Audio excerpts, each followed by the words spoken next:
Welcome to the Panic Room, where we talk about all things panic-inducing. I am the Queen of Panic.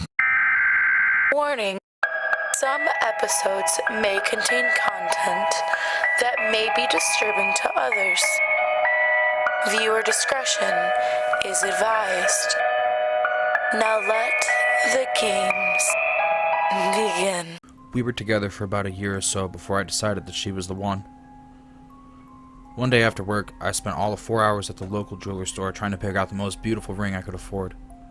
When I found the one that was absolutely perfect for her, I rushed home to prepare the most romantic dinner I could possibly make, complete with red linen tablecloths, candles, and a 150 bottle of red wine. Everything was absolutely perfect. I even snapped a picture of the table because I was so impressed with myself. She got home at around 9. I greeted her at the door, kissed her hand, and led her to the table. What's all this? She asked. Only the most beautiful for the most beautiful, I said, smiling. She blushed, which caused me to smile more. I got up to get the plates I had kept in the oven to stay warm. I placed them on the table, poured our wine, and sat down. Everything was going great. We talked, we laughed. She complimented me on my cooking. After about 20 minutes, I thought it was the right time. I said, "We all need that person who can be true to you." I continued, "We've known each other for a long time, been through thick and thin, and I don't want this to ever end." I got down on one knee, withdrew the ring box from my pocket, and said, "Will you marry me?" She looked surprised at first, and then a smile cracked across her face. I was so excited. This was it.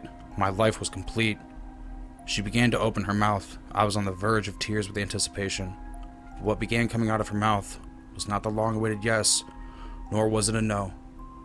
Worse, it was a laugh.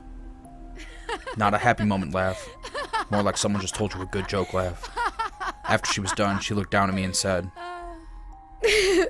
Oh man, that was a good one. She then sniffled and said, So, how much did you pay for this wine? It's really good. I was still sitting there on my knee, with the ring box opened. I didn't know what to think. Surely no one would just laugh at someone who had just spent $500 on a dinner and $3,000 on a ring to show them how much they cared.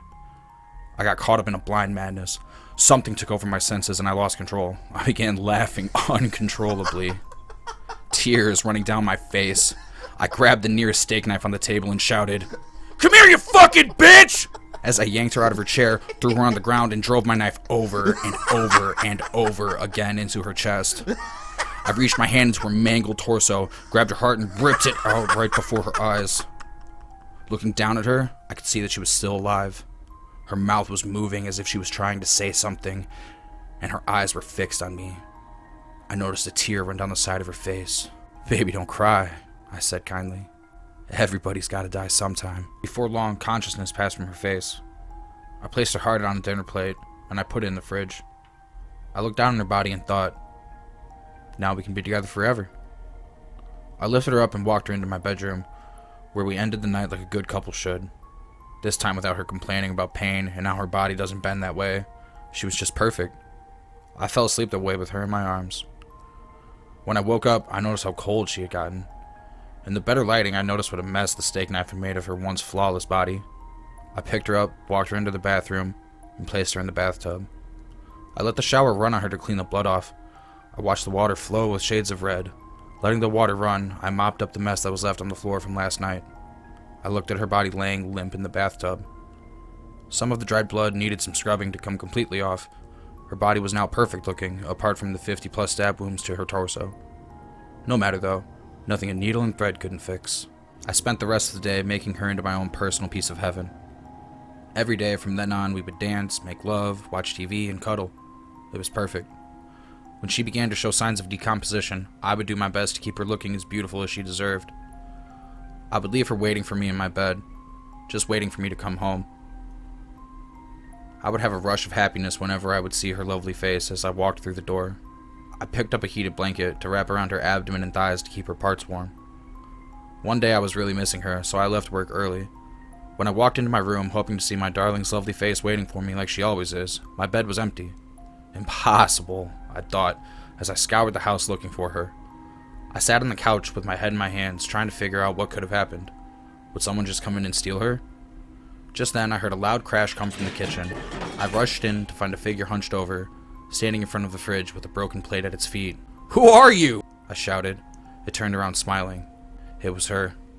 She was holding her heart, giggling at me. No, that's impossible," I yelled as I began backing up, then running towards the front door. The door was locked. I twisted and pulled at the lock, but it was no use. It was as if some supernatural force was holding it in place. I turned around to find another way out, and she was standing right in front of me, brandishing her heart in her right hand, grinning and laughing in the most horrifying way you can imagine.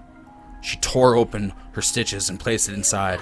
"Now's my chance," I thought, as I attempted to rush past her, but I couldn't move more than 3 feet before I felt a sharp pain in my chest, which stopped me dead in my tracks. I looked down and saw her hand, which had been forced through my ribs and was grabbing my heart. I looked up at her, smiling with those cold, dead eyes. She placed her other hand on my neck and shoved me into the door. I looked down at my chest and I saw a huge gaping hole. As I lay there, I felt the life slowly leaving my body, a victim of my own creation. The last thing I saw was her ripping pieces of my heart out with her teeth. My vision began to tunnel, greater and greater. "This is it," I thought, as I looked at the shrinking image that was my life. It was almost as if I was falling. I was falling. I looked around and saw fire, and the smell of burning brimstone became stronger as I descended. I knew after what I had done, my afterlife wasn't going to be a place of hope and no pain, or with perfect skies and no rain. I hit the ground on my back. Everything went black for a second. When I came to, I looked up and saw her, standing over me. "I've been waiting for you," she said as she extended her hand, as if she was going to help me up. I kicked it and flailed in an effort to retreat. I got myself up and began running, but quickly stopped on the edge of a cliff, at the bottom of which there was nothing but magma and what looked like people screaming. I turned around to see her standing right there. "She's going to push me, isn't she?" I thought. "I've wronged her, and now she's the one to push me to hell." I got down on my knees and I begged for my soul.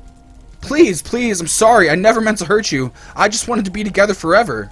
She lifted me up by my neck, held me to her face, and said, "What about what I wanted?" in an almost monstrous voice, before shoving me over the cliff, catching me by my shirt. I could feel the heat of hell on my back. I should have known the price of evil. It hurt to know that I belonged there. Shame pulsed through my heart from the things I've done to her. "Please, I'm sorry. I'll do whatever you want me to do." She yanked me back and said, "Well then, I'll grant you one chance." Just then there was a flash of light. I was back at my house in my bed next to her. "It was just a dream," I said to myself, but then she sprung alive and said, "You only hoped." Followed by a hideous laugh. I looked down at my chest and saw the hole where my heart used to be. She was laying still, laying there, laughing hysterically. I stood up and held my stomach in pain. I've never felt so hungry. I stumbled into the kitchen and started shoving whatever I could down my throat. I needed more. None of this was working. I looked back and saw her standing by the door, holding 2 fairly large kitchen knives. I walked over her, and she handed one to me as she pranced onto the front lawn. I followed her outside. She then grabbed my hand and began walking me down the street. We stopped in front of a building with a sign out front that read, "St. James Cathedral." She started to walk towards the front door, motioning me to follow. I stood there as she kicked the massive door off its hinges. There was a wedding going on. She rushed in with an inhuman speed, running the knife through people like a hot saw through butter. I watched the masses of people fall. The smell of blood sent me into a frenzy, and before I knew it, I was rushing in, effortlessly ripping and tearing through flesh. I kept my mouth open, hoping some blood would land in my mouth. I hacked off a man's arm and began ripping chunks of flesh off with my teeth. Such a relieving feeling, having warm flesh and blood rest in my stomach. I made a beast out of myself.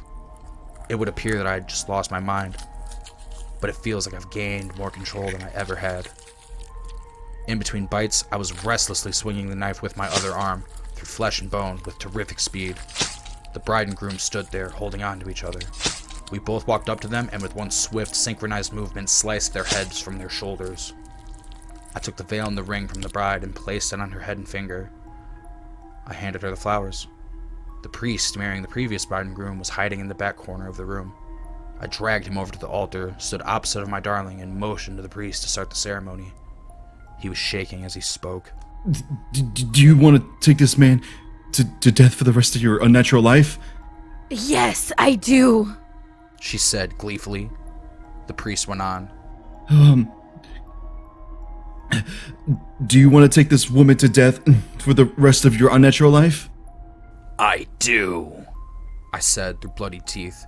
Then I pronounce you man and wife, he said as he dropped his Bible and ran for the exit.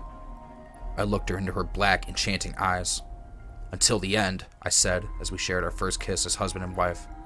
We walked out of the church holding hands and lived happily ever after.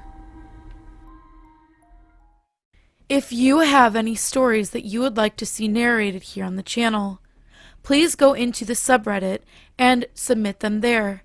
The link is in the description. Also, we do have a Discord now.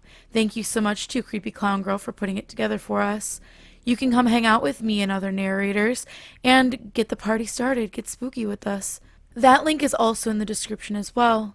And last but certainly not least, I wanted to introduce the King of Panic. We have a lot of brand new content coming soon with him in it. He is very talented. He does not have his own channel. He just kind of wants to be a part of this.